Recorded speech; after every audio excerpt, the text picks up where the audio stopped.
السلام عليكم يا بنات، ازيكم؟ النهارده هنتكلم على حاجه تقريبا محدش بيتكلم عليها خالص، وهي العنايه اليوميه بالشعر. هل الشعر طالما احنا مش غاسلينه يبقى المفروض ان احنا مش بنعتني بيه؟ لا. ازاي يوميا يكون في روتين عنايه بشعرك علشان تشوفي شعرك في احلى صوره ممكنه؟ فيلا بينا لايك على السريع، سبسكرايب للقناه اول مره تشوفيني. معاكم جيهاد قيشو، ويلا بينا نبدا. مبدئيا احنا طبعا ما ينفعش نغسل شعرنا كل يوم بالشامبو. طيب لو احنا مضطرين ان احنا نغسل شعرنا كل يوم ومش عايزين برضو ان ريحته تكون، عارفين لما بنغسل شعرنا من غير الشامبو يعني يكون بميه بس، بحس برضو ان ريحته مش عارفه مش بتريحني، او انا مش بكون مبسوطه ومش مرتاحه نفسيا، حاسه انه شعري هيكون فيه قشره اكتر، يعني بيبقى فيه كده شويه حاجات كده حتى لو هي مش حقيقيه، بس بيكون فيه شويه هواجس، والهواجس دي بجد بجد بتقلب معايا بنتيجه فعلا مش كويسه. فعلشان كده لو انت مضطره انك يوميا تاخدي شاور لاي سبب من الاسباب، لازم يكون الشامبو بتاعك يكون ما فيهوش سلفيت خالص، ولا كمان ماده بديله للسلفيت، لانه في انواع شامبو انا كلمتكم عنها قبل كده مش بيكون فيها سلفيت ولكن يكون فيها بدايل للسلفيت، فعلشان كده هي فعليا ما تنفعش خالص خالص للاستعمال اليومي. فانا هرشح لكم، هو ده صحيح مش شامبو ولكن هو الشامبو بتاعه اصلا شبهه بالظبط، اللي هو الشامبو بتاع تشي، شكله بيكون عامل كده، ولكن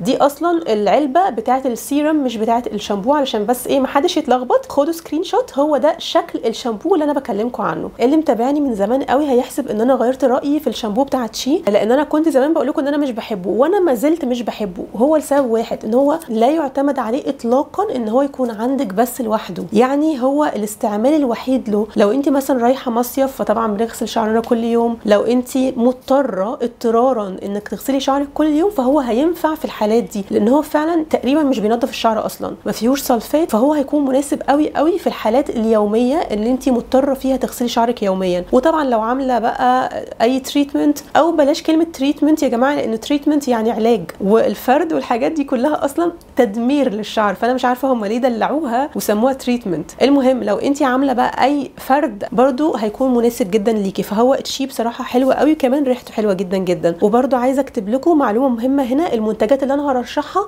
هي دي المنتجات اللي انا بحبها وبثق فيها وبستعملها عموما، لكن لو انت عايزه تستبدليها باي منتجات تانية استعملي المنتجات اللي شعرك بيرتاح عليها. لان انا في فيديو الشعر سبحان الله، يعني في اول الفيديو قلت ايه، المنتجات يا جماعه مش لازم تتغير خالص، لو انت شعرك متعود على برودكت وبيحبه ما تغيريهوش اصلا. يعني انا في اول الفيديو قلت كده، ولقيت ناس كتير قوي في الكومنتس، طبعا دي يعني ساعات بمسح الكومنتس بتاعتهم وكده، اللي هو انت بتعملي اعلانات انت مش عارفه ايه. طيب ما هو انا في اول الفيديو قلت لو انت عندك منتجات مرتاحه عليها كملي عليها، ولكن انا بس برشح لك المنتجات اللي انا بحبها. فهنا برضو في الفيديو ده نفس الكلام، انا هرشح المنتجات اللي انا بحبها واللي انا متعوده عليها. انت طبعا تقدري تستبدليها باي برودكت موجود عندك، اي برودكت في الماركت انت بتحبيه برضو مرتاحه عليه كملي عليه عادي خالص، مفيش حاجه اسمها الشعر بيتعود او البشره بتتعود والكلام ده. فده كده اول حاجه، لو مضطرين نغسل شعرنا يوميا فهيكون بشامبو ما فيهوش اي سلفيت ولا بدايل كمان للسلفيت. انا واحده من الناس بغسل شعري كل 3 ايام،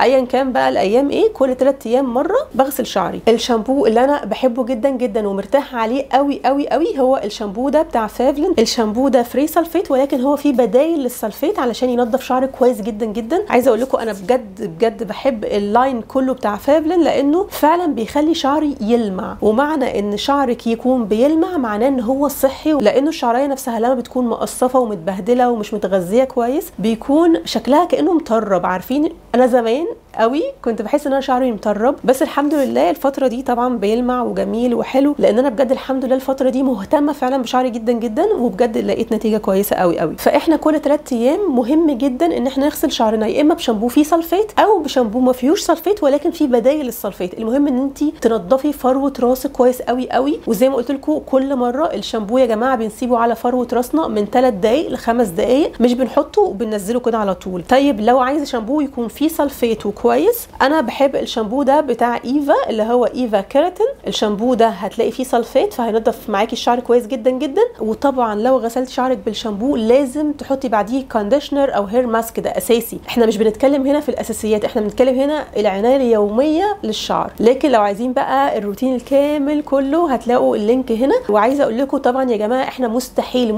ندخل نغسل شعرنا من غير ما نحط عليه زيت على الاطراف وعلى الشعر نفسه. انا بحب زيت جوز جوز الهند، لان هو بيقفل، هنسميها مسام، بيقفل المسام بتاعه الشعرايه علشان الشعرايه ما يدخلش ويخرج منها الميه كتير. كل ما الشعرايه كانت مفتوحه والميه دخلت وخرجت منها كل ما كانت الشعرايه اضعف وبالتالي تتكسر منك ويحصل بقى تساقط والحاجات اللي احنا مش عايزينها. فاحنا مستحيل نغسل شعرنا بالميه من غير ما نحط عليه زيت على الشعر نفسه، مش على الفروه نفسها. انا قلت لكم برضو انه زيوت الفروه مش لكل الناس، في ناس اصلا ممكن تدمر لها شعرها لو انت حطيتي زيوت على الفروه، وانا بصراحه طول الصيف مش بحط الزيوت على الفروه خالص، لانه اصلا الفروه نفسها بتكون بتطلع زيوت فمش مستاهله. شهريا بقى يا جماعه لازم نستعمل شامبو مضاد للقشره، حتى لو انت مش بيطلع لك قشره. على فكره انا كنت دايما بقول لكم ان انا من الناس اللي مش بيطلع لهم قشره خالص، مش عارفه ليه فجاه كده ظهرت لي قشره، وبتيجي كده في فترات بتبقى سخيفه جدا. فالمهم لازم يكون عندك شامبو مضاد للقشره. هرشح لكم اللي هو السلينجينا بتاع باركفيل. طبعا انتوا عارفين ان انا عندي كود خصم في فيفلين وكود خصم كمان في باركفيل، هسيب لكم البرومو كودز في اي مكان على السكرين. السلينجينا ده انا هشتريه لان في ناس كتير قوي شكرت فيه ان هو شامبو بينظف الشعر من القشره كويس، لان انا فعلا حسيت انه مهم قوي ان احنا كل شهر ولو لمره واحده نغسل شعرنا بشامبو يكون مضاد للقشره، حتى لو انت مش بيطلع لك قشره. كل ما كانت فروه راسك نفسها صحيه كل ما كان شعرك صحي. يعني خدوا بالكم ان فروه الراس دي بجد هي الاساس في اي حاجه. اهتموا كويس قوي ان فروه راسكم يكون مش عليها اي بيلد اب، ما يكونش عليها اي تراكم ولا زيوت ولا دهون ولا اي حاجه. حاجه من اهم الحاجات اللي لازم تكون موجوده عندك حتى لو انت عامله شعرك فرد. انا عارفه ان اغلب العرايس مهما قلنا ان يا جماعه بلاش فرد وكده بيروحوا برده يعملوا فرد، فانت حتى لو عامله شعرك فرد لازم يكون عندك دراير. هتقولي انا مش محتاجه مثلا ستريتنر، مش محتاجه فرشه علشان اللي هي الفرش اللي بتفرد الشعر وكده، لكن الدراير ده اساسي لازم يكون عندك. اوعي ابدا تكوني عارفه انك هتضطري تغسلي شعرك كل يوم ويكون مش عندك دراير في الروتين الشاور بتاعك، لانه الشعر طول ما هو مبلول هيكون ضعيف وبالتالي هيكون في تساقط، هيكون في تقصف، ده غير كمان الريحه الوحشه. فبالتالي يا جماعه الدراير ده او السشوار هيكون من اهم الحاجات اللي لازم تكون موجوده عندك. تطلعي من الشاور على طول تنشفي شعرك بالهواء البارد، اوعي تنشفيه بالسخن ابدا. برضو حاجه من الحاجات المهمه، اوعي تربطي شعرك بعد الشاور على طول وهو مبلول كده. اولا ما تلفيش كحكه، انسوا يا جماعه موضوع الكحك ده خالص بجد، انسوه نرميه بقى. وكمان ما ينفعش خالص ان احنا نحط مثلا توكه ستان او توكه ايا كان اي ماده يعني تكون قماش، عموما هتعمل كمكمه في الشعر وكمان ممكن تعمل اصلا عفونه. فبلاش خالص التوك اللي هي بتكون ستان. ممكن تجيب التوك اللي هي الكليبسات العادي اللي هي بتكون زي كده، عارفين اللي هي الكليبسات دي بتكون حلوه جدا وشكلها بيكون كمان حلو قوي. لو بقى اتبعتي كل الخطوات دي مستحيل مهما حصل تلاقي ريحه في شعرك، علشان في بنات كتير قوي بتقول لي احنا بنروح الجيم كل يوم بيكون في طبعا عرق بعد التمرين وكده. مهما حصل عمرك ما هتلاقي اي ريحه في شعرك لو التزمتي بالروتين اللي انا بقول لك عليه ده، لانه يا جماعه زي ما قلت لكم قبل كده العرق والله ملوش ريحه. مش عارفه في ناس دخلت برضو تعترض على حاجه علميه، يعني هو علميا العرق ملوش ريحه. لو العرق بتاعك ليه ريحه ده معناه ان في مشكله اصلا في جسمك، او انه انت مش بتاخدي الشاور بتاعك كل يوم وكده. فمش هنتناقش في حاجه علميه يا جماعه، احنا ممكن نتناقش مثلا في البرفيوم ده عاجبني او مش عاجبني، لكن هنتناقش في حاجه علميه العلم اثبتها اصلا انه العرق ملوش ريحه، ما ينفعش. حتى لو انت عرقانه بس فروه الراس بتاعتك نظيفه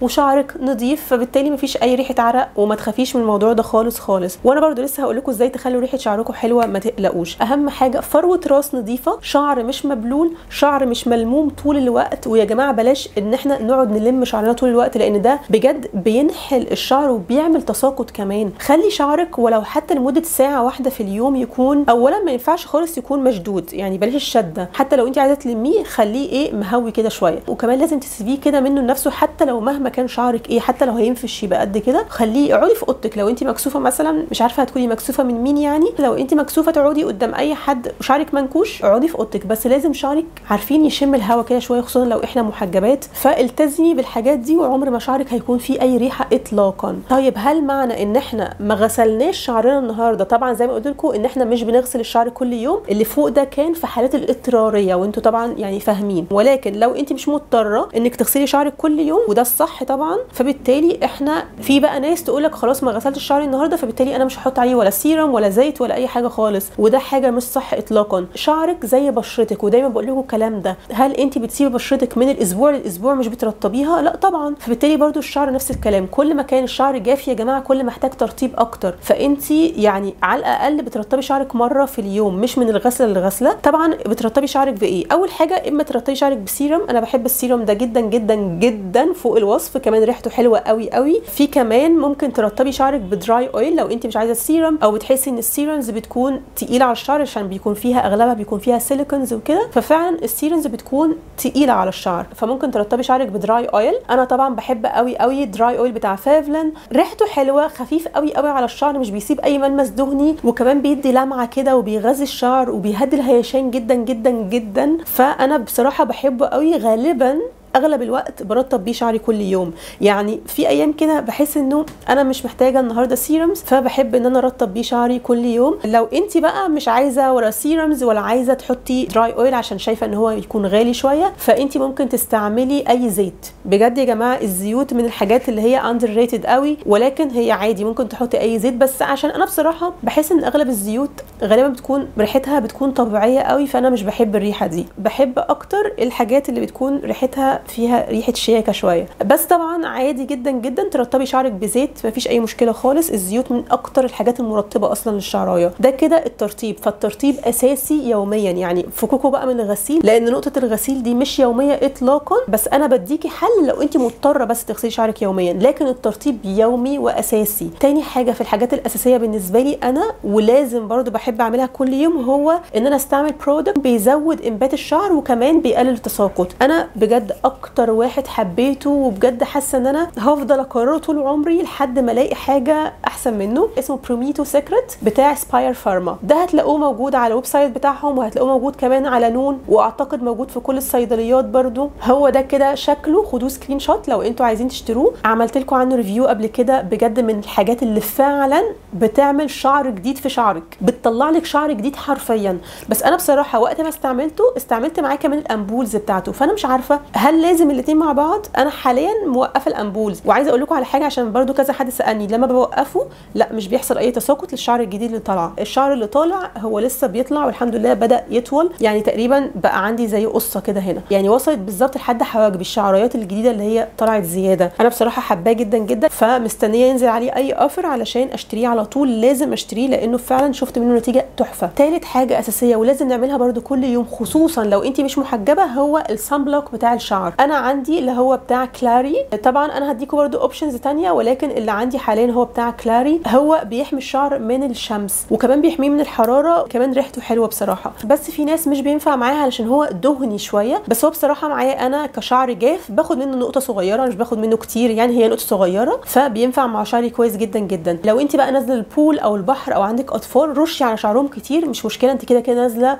يعني شعرك هيتبل كده كده، فمش مشكله لو هو حتى لزق، انت كده كده طالعه تغسليه. ولكن كل يوم يوميا مش بيكون محتاجه شعرك يلزق قوي. في حاجه تانية كانت عندي بستعملها زمان اللي هي انيفاجن، انا بصراحه مش عارفه هل هو لسه موجود في مصر ولا لا، بس برضو انيفاجن فيه يعتبر صن بلوك للشعر. هاتي ده او ده، بس انا ده علشان بيستعمل بكذا طريقه. وطبعا برضو انا عندي برومو كود في كلاري بيديكوا خصم 20%، وهتلاقوه على نون، وهتلاقوه موجود كمان في الصيدليات في كل مكان. بس بجد يا جماعه الصن بلوك بتاع الشعر من الحاجات اللي انا كنت بحس ان هي ملهاش اي لازمه، وبعد كده شفت دكتور طارق عبد الحميد على انستجرام قال اصلا انه الشمس من الحاجات اللي بتعمل تساقط للشعر، فلازم نحمي شعرنا من الشمس. هنيجي بقى على البرفيومز بتاعت الشعر. طبعا انا عارفه ان في برفيومز كتيره قوي قوي موجوده في الماركت المصري تحديدا للشعر، بس انا بصراحه اولا الهير ماست بتاع الشعر انا جربت كذا هير ماست وما حبيتوش ابدا، حاسه ان هو ملوش اي لازمه وريحته بتروح من الشعر بسرعه. لو تفتكروا زمان كان في فافلن عاملين البرودكت ده وقلت لكم ان انا يعني ما حبيتوش قوي، هم بصراحه كمان وقفوا انتاجه يعني، ودي كانت حاجه كويسه منهم ان هم يعني بيسمعوا للناس انه والله هو مش ثابت قوي، فبالتالي هم وقفوا انتاجه. انا بقى بصراحه بعمل حركه لذيذه جدا، ممكن على الحجاب كده لو انت لابسه الحجاب رشي كده زي ما انا رشيت، رشي على الحجاب نفسه برفيوم، هينزل عادي على شعرك وهيخلي ريحه شعرك حلوه قوي قوي من غير طبعا الكحول، لان الكحول هيكون خلاص طار في الهواء، لان احنا بنرش من بعيد، بنرش من بعيد على الحجاب. اعملي بس على وشك كده قبل ما ترشي علشان ما يجيش على وشك ولا يدخل في بقك زي ما دخل في بقي دلوقتي. المهم فانت بترشي على الحجاب، بجد ريحه شعرك هتكون تحفه. طيب لو انت مش عايزه ترشي على الحجاب ممكن ترشي على كل الناس عارفه الحركه دي اللي احنا بنرش على الفرشه نفسها، بس برده من بعيد علشان الكحول يطير في الجو. الجو برضو ريحه الشعر بتاعتك هتكون حلوه. وبصراحه عايزه اقول لكم على حاجه، انت ممكن اصلا ما تعمليش كل ده بجد يا بنات. فروه راس نظيفه ومغسوله كويس، شعر مش مكمكم ومتنشف كويس بعد مثلا الجيم او بعد الشاور، طالما شعرك متنشف كويس بتخلي شعرك كده يتهوى كل شويه. وكمان بتستعملي برودكتس اصلا ريحتها حلوه، فبجد تاكدي مليون في الميه انه شعرك عمره ما هيكون وحش ابدا او هتكون ريحته وحشه. بس انا عارفه ان اغلب البنات برضو بيكون محتاجين ان ريحه شعرهم اصلا تكون ريحه برفيوم، خصوصا لو انت عروسه. انا بصراحه عايزه اقول لكم ان انا ان شاء الله لما اتجوز هجيب البرفيوم بتاع ماي واي اللي هو بتاع الشعر بقى. يعني هم اصلا عاملين برفيوم للشعر، كل اصلا البرفيومز العالميه عاملين برفيوم للشعر. بس انا حاسه ان دي حاجه رفاهيه زياده قوي قوي، لان هم طبعا بيكونوا غاليين جدا، هيكون مثلا في حدود 5-6000 جنيه او 7000 جنيه كمان. فبصراحه انا دلوقتي سنجل، اللي هو هجيب ليه برفيوم لشعري ب 7000 جنيه؟ انا ممكن احط على جسمي ماشي، لكن لشعري هو الحمد لله ريحته حلوه. بس لو انا عايزه بقى ريحته تبقى حلوه اوفر، هيكون ده ان شاء الله لما اتجوز هشتري حاجه زي كده. لكن لو انت عايزه ريحه شعرك تكون حلوه اعملي الحركه دي. ولو انت مش عايزه تعملي اي حاجه خالص، طالما شعرك نظيف فروه راسك نظيفه، فهيكون ريحته زي الفل، ما تقلقيش ابدا ابدا. وطبعا انتوا عارفين ان الشعر الكيرلي يا جماعه مش بيتسرح غير وهو مبلول بس. يعني شعرك الكيرلي ده ما ينفعش ابدا تسرحيه كل يوم، هتقطعيه وكمان هينفش منك. اهم بقى حاجه عايزه اقولها النهارده، علشان في بنات كتير بتسالني ازاي نطول شعرنا. اولا يا جماعه هي معتمده على الجينات. يعني في ناس الجينات بتاعت شعرها اصلا طويله، يعني في ناس بشرتها حلوه، في ناس جسمها رفيع، في مش عارفه ناس ضوافرها طويله، في ناس شعرها طويل. يعني هو ربنا خلقهم كده. شعرك مهما عملتي له طول معين عمره ما هيطول عنه بجد. في حاجه برده مهمه قوي قوي، ان في ناس شعرها لما بيطول بيكون شكله مقصف، هي طبيعته برده كده. في ناس ما بينفعش معاها الشعر الطويل، يعني زي ما تقولي ايه، فروه راسهم او جسمهم مش بيمد شعرهم الطويل قوي بالغذاء كفايه، فبالتالي بيفضل مقصف. فعلشان كده لو شعرك بيطول ويقصف هيكون شكله وحش. فقصي ملخص الفيديو علشان ما تكونوش تايهين: العنايه اليوميه بالشعر، ترطيب يومي، لو انت بتحطي حاجه تزود كثافه الشعر ده مهم جدا جدا، طبعا بنحطه مرتين، مره الصبح ومره بالليل. لو انت مش محجبه وبتنزلي في الشمس لازم تستعملي سان بلوك. لو انت مضطره انك تغسلي شعرك كل يوم فلازم يكون شامبو ما فيهوش سلفيت خالص، زيرو سلفيت حرفيا، ومن غير حتى بدايل للسلفيت. بس كده هو ده الملخص بتاع الفيديو كله. يا رب تكونوا استفدتوا واستمتعتوا وانتوا بتشوفوا الفيديو ده، وان شاء الله نتقابل مع بعض في فيديو تاني قريب. شكرا ليكم، مع السلامه.